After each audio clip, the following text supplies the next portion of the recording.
It's news time. Information is power. The current. The news headline. Strange man attacks Oyedepo on pulpit. The news in full. It was a bizarre situation recently as a strange man beat the security network ascended the pulpit at Living Faith Church, Kinalang, Ogun, and attacked Bishop David Oyedepo. The incident occurred 2 Sundays before the ssêåt program organized by the church last week, where a top source from the church told PM News that the intruder came through the love wing entrance of the church and tactically was able to access the altar while Oyedepo was preaching.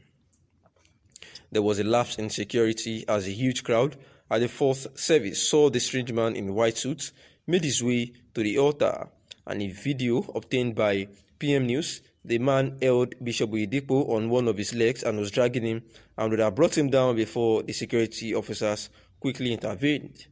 The security men and some leaders on the altar, including Oyedepo's son, had to forcefully pull the man away from Bishop to prevent him from falling on the altar.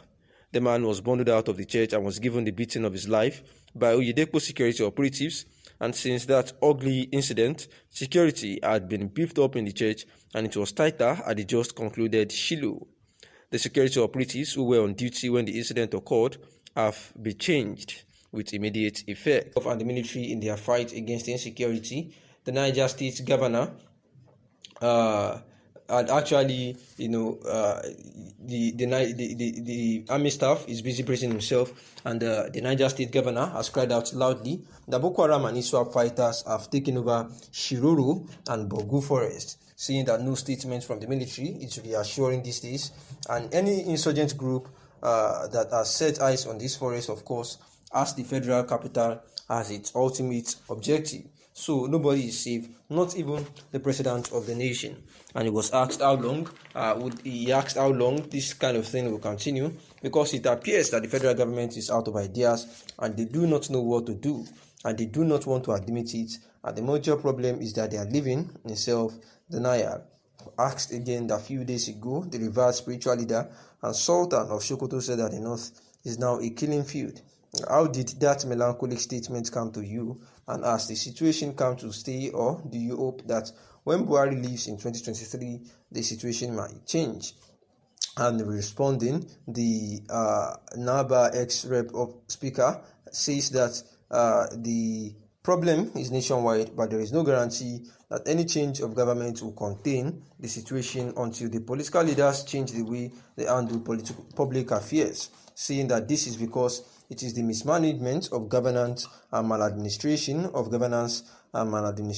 by political leaders that feed this insecurity, saying that what is bad is that the current administration and political party they belong to have not shown any readiness to change their methods. For example, you have a party that is managed by a caretaker committee for 1.5 years.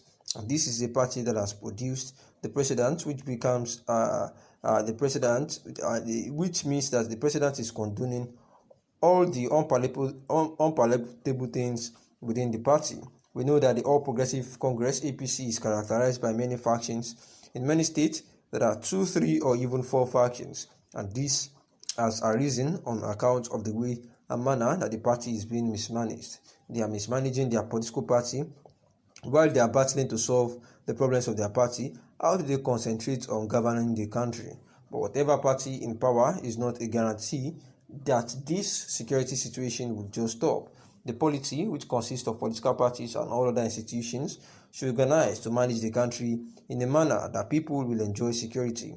What is worse is that they don't even seem to understand the problem. And if they don't understand the problem, how can they solve the problem? That is the saddest aspect of the situation that we have found ourselves in.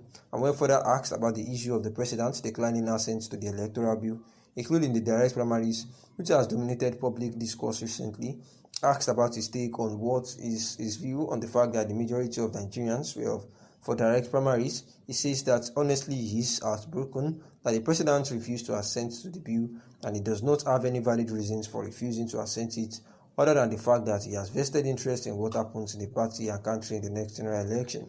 And this is what is before the president and the APC. They are preoccupied with how to continue to control people rather than securing the people. That informed the reasons he refused to assent to the bill. Otherwise, somebody who had confessed to be the masses for the masses for over 16 years, how can he refuse to assent to an act that would now release the people from bondage and slavery?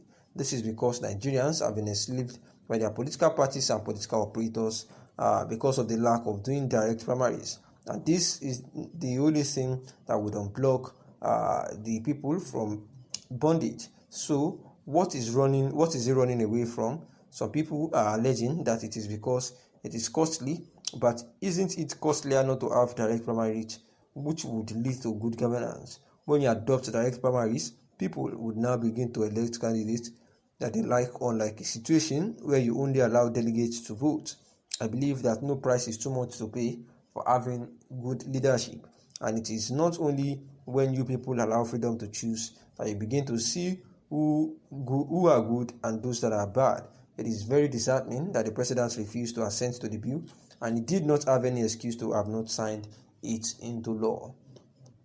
Asked about his party inaugurated the Yoka Ayu-led team, what are Nigerians hoping to see from the PDP with all the intra-party crisis in PDP? Do you think that the opposition party has what it takes to upstage the APC in 2023?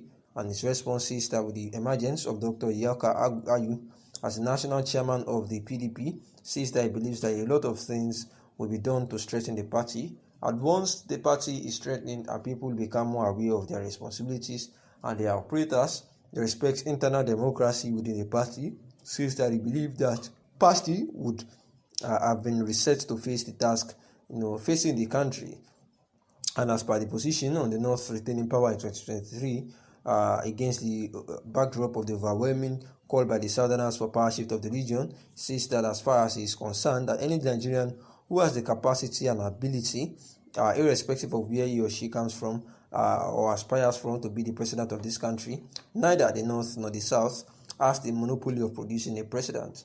None of the regions has the monopoly of good leaders. We all have potentially good leaders, and we all have potentially bad leaders in all parts of this country, saying that he is not going to support any candidate based on where he comes from, that he will support any candidate whom he feels has the capacity to lead the country, because Nigerians are tired of divide and rule by politicians. And what benefit is it to elect a particular candidate because he is from a particular region or tribe? And the system has never been of any benefit to Nigerians to vote for somebody from a particular tribe or region. So says that from experience, he does not know. Because nobody tells the Nigerians the true situation. They will really read the reports about the National Assembly approving loans being borrowed by the federal government. And unfortunately, at the last time they approved such, they did not seem to care to look at what conditions the Nigerian system is actually borrowing for. So in the absence of terms and conditions, says we can hardly get what has been borrowed and when to pay and all that. Thanks for listening.